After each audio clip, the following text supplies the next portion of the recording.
গত পরশুদিন আপনারা সকলে জানেন যে আমাদের ভারতবর্ষের কাশ্মীরের পেহেলগাঁওয়ের বৈশারান উপত্যকা, বৈশারান ভ্যালি পর্যটন শিল্পের জন্য, যেটা আমরা সকলেই যাই ভারতবর্ষের বিভিন্ন প্রদেশ থেকে, সকলেই আমরা কাশ্মীর যেতে পছন্দ করি। সেই কাশ্মীরের বুকে অত্যন্ত ন্যক্কারজনক আতঙ্কবাদী হামলায় কিছু নিষ্পাপ নিষ্ক্রিয় মানুষের প্রাণ আমরা হারিয়েছি। সেই ভারতবাসীদের তাদের উদ্দেশ্যে, তাদের যারা প্রাণ বলিদান দিয়েছেন এই আতঙ্কবাদী হামলায়, সেই মানুষজনদের উদ্দেশ্যে আমাদের শোক বার্তা আলাদা করে দেওয়ার কোনো ভাষা নেই। কিন্তু একজন দায়িত্বশীল নাগরিক হিসাবে, দায়িত্বশীল ভারতবাসী হিসাবে আমরা গিরিশপাদ বাইচার্স বোটিং ক্লাবের পক্ষ থেকে আমরা মনে করেছি অন্তত এই দুঃখের দিনে আমরা যদি সকলে মিলে ঐক্যবদ্ধ থেকে অন্তত সেই যে প্রাণগুলি হারিয়ে গেছে তাদের প্রতি মোমবাতি জ্বালিয়ে শ্রদ্ধা নিবেদন করা এবং তাদের পরিবারের প্রতি সমবেদনা জানানোর জন্য যদি আমরা সকলে মিলে উপস্থিত হই, আমরা নিজেদেরকে অন্তত মনে করব যে আমরা দায়িত্বশীল ভারতের নাগরিক। আমি আপনাদের সকলকে ধন্যবাদ জানাচ্ছি, আপনারা সকলে এসে উপস্থিত হয়েছেন আমাদের সাথে। আমি সকলের কাছে অনুরোধ করব, প্রথমে আমরা 1 মিনিটের নীরবতা পালন করব এবং তারপরে আমরা সকলে মিলে আমাদের হাতে যে মোমবাতি আমরা জ্বালিয়েছি সেই মোমবাতিগুলি এখানে রেখে শ্রদ্ধা নিবেদন করব এবং পুষ্পার্ঘ্যের মাধ্যম দিয়ে আমাদের শ্রদ্ধা আমরা নিবেদন করব। আমি সকলকে 1 মিনিট নীরবতা পালন করার জন্য অনুরোধ করছি। মোমবাতি প্রজ্বলন, পুষ্প দিয়ে শ্রদ্ধাঞ্জলি অর্পণ করা হলো এবং শহীদদের স্মরণে 1 মিনিট নীরবতা পালন করা হয়। কাশ্মীরের পেহেলগাঁয়ে শহীদ পর্যটকদের স্মৃতিতে আজ গিরিশ পার্কে মোমবাতি জ্বালিয়ে শ্রদ্ধাঞ্জলি অর্পণ করে Girish park 5 star sporting club. এদিন উপস্থিত সকলেই শান্তির জন্য প্রার্থনা এবং সহিংসতা ও বিঘ্নকারী শক্তির বিরুদ্ধে জোরালো বার্তা দেয়। এদিন উপস্থিত ছিলেন রাজ্য তৃণমূলের সাধারণ সম্পাদক সঞ্জয় বক্সি, যুব নেতা সৌম্য বক্সি, প্রাক্তন বিধায়ক স্মিতা বক্সি সহ অন্যান্যরা। শহীদদের স্মরণে 1 মিনিট নীরবতা পালন করা হয়।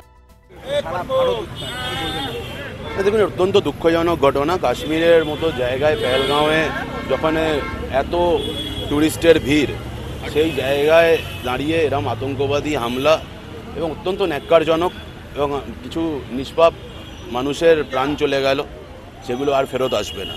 যাদের পরিবার শূন্য হয়েছে তাদের তো আর ফিরিয়ে আনা যাবে না, কিন্তু এই ঘটনা সত্যি অত্যন্ত নিন্দনীয়। এবং আমরা গিরিশপার্ক 5 স্টার স্পোর্টিং ক্লাবের পক্ষ থেকে, এখন দেখুন হাতে তো কিছু করার মতো কিছু নেই, কিন্তু ভারতবাসী হিসাবে সকলেরই রক্ত গরম হচ্ছে। কিন্তু তা সত্ত্বেও এটা শান্তির বার্তা দিয়ে আমরা এই যাদের প্রাণ বলিদান যারা দিয়েছেন তাদের আত্মার প্রতি শান্তি কামনা করছি এবং তার সাথে সাথে পরিবারকে সমবেদনা জানাচ্ছি। এবং আমরা এই 1 মিনিটের নীরবতা পালন এবং মোমবাতি প্রজ্বলনের মাধ্যম দিয়ে শ্রদ্ধা নিবেদন করলাম। তবে আমরা চাই যে এই আতঙ্কবাদ, সন্ত্রাসবাদ এগুলো বন্ধ করা হোক এবং তার জন্য যা যা করণীয় ভারতের সরকারের আমার মনে হয় সেগুলো করা উচিত। এবং সেগুলো না করা গেলে এরপর এমন একটা দিন আসতে চলেছে যেখানে ভারতবর্ষের আলাদা করে সরকারকে কিছু হয়তো করতে হবে না, ভারতবাসীরাই এগিয়ে যাবে কিছু করার জন্য। তো সেটার থেকে আমার মনে হয় ভারতবর্ষের সরকারকে খুব তাড়াতাড়ি কিছু করা উচিত, যার জন্য এই সন্ত্রাসবাদী হামলা সারা খুনের মতো বন্ধ হয়।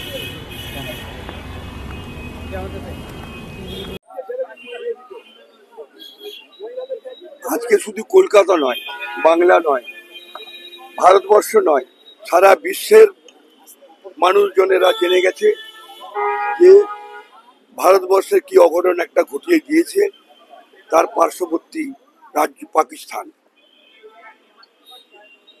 তারই প্রতিবাদে, তারই জন্য আমরা সমবেদনা জানাতে আজকে শুধু গিরিশ পার্ক অঞ্চলে গিরিশ পার্ক 5 স্টার স্পোর্টিং ক্লাবই শুধু নয়, এর আগে আমি 2টো কর্মসূচিতে ছিলাম আমাদের তৃণমূল কংগ্রেসের কর্মসূচিতে। সব জায়গাতে আমরা এই শ্রদ্ধার্ঘ্য নিবেদন করছি আর আমরা শপথ নিচ্ছি যে আমরা ভারতবাসী, আমরা এক এবং একক। ভারতবর্ষ আজকে বিশ্বের দরবারে প্রতিষ্ঠিত।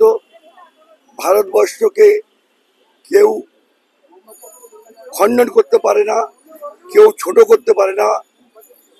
যারা এই প্রচেষ্টা, এই কর্মকাণ্ড ঘটিয়েছে, তাদের বদলা আমরা ঐক্যবদ্ধভাবে নিয়ে আমরা বুঝিয়ে দেব।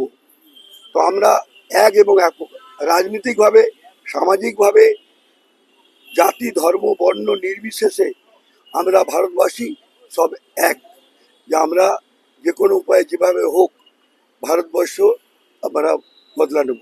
তাই বিশ্বের দরবারে আমরা এমন একটা দেশ যে আমরা কারো চোখ রাঙানি সহ্য করতে পারি না, আর সহ্য করি না, ভবিষ্যতেও করব না। কেন্দ্রীয় সরকারের যে ডিসিশন নিয়েছে যে মানে পাকিস্তানের প্রতি যা যা বর্ডার বন্ধ করা থেকে শুরু করে এবং তাদেরকে টাইম দিয়েছে যারা যারা পাকিস্তানের এখান থেকে আছে তাদের ভিসা ক্যান্সেল করে ফেরত যাওয়ার নির্দেশ কি বলবে তাহলে? আমরা এটা ক্যান্সেল করা, ওটা ধরা, ওটা ছেড়ে দেওয়া ব্যাপারটা নয়। ব্যাপারটা আমরা চাই এই যে জঘন্য অত্যাচার, তাদেরকে বুঝিয়ে দিতে চাই যে কি করে বদলা নিতে হয়, সেটা সেই শেষটা কি করে দেখতে হয়, সেটাই আমরা দেখতে চাই। ভারত দাবি তো প্রথমেই জানিয়ে দিয়েছি। দাবি সন্ত্রাসবাদীদের দাবি কি? সন্ত্রাসবাদী, জঙ্গি, দেশের কেন বিশ্বের কোণে কোণে তাদেরকে নিশ্চিহ্ন করা উচিত। দাদা, শুভেন্দু অধিকারী বিধানসভার বাইরে আজকে যেটা করেছেন আপনারা নিশ্চয়ই জানেন, ভারতবর্ষের নাম করে মুর্দাবাদ বলে, সেটা নিয়ে কি মন্তব্য করবেন? ভারতবর্ষে জিন্দাবাদ বলতে গিয়ে মুর্দাবাদ করে দিয়েছে। আমি তো প্রথমেই বললেন জিন্দাবাদ বলতে গিয়ে মুর্দাবাদ বলে দিচ্ছে, এতে আমার কোনো কমেন্টস নেই। কে কি বলেছে আমি বিশ্বাস করি, হয়তো আপনি যেটা বলছেন সেটাই ঠিক, জিন্দাবাদ বলতে গিয়ে মুর্দাবাদ বলে দিয়েছে, এর মধ্যে আমার কোনো কমেন্ট নেই। ওটা ওনারই মন্তব্য যে ওটা ভুল মন্তব্য করে বেরিয়ে গেছে। তো বেরিয়ে গেছে, তো তাদের মন্তব্য করেছি, তাহলে আমি আর সেটাতে কি আমি নিজে মন্তব্য করব? যারা মারা গেছে তাদের আমরা তো প্রথমেই বলেছি, আমরা রাস্তায় নেমে শ্রদ্ধার্ঘ্য নিবেদন করেছি। শুধু তাই নয়, একজন চলে গেছে তাকে তো ফিরে দিয়ে যায় না, কিন্তু দেশ থাকবে। দেশের আমরা যারা সকলে মিলে দেশের ঐক্যবদ্ধ প্রয়াস, আমাদেরকে বহিঃশত্রুরা এভাবে আক্রমণ করে আমাদেরকে শেষ করে দেবে, এটা কোনোদিন নয়। বহিঃশত্রুর বিরুদ্ধে লড়াইয়ে আমরা সহমত, ঐক্যে আজকে ভারতবর্ষ।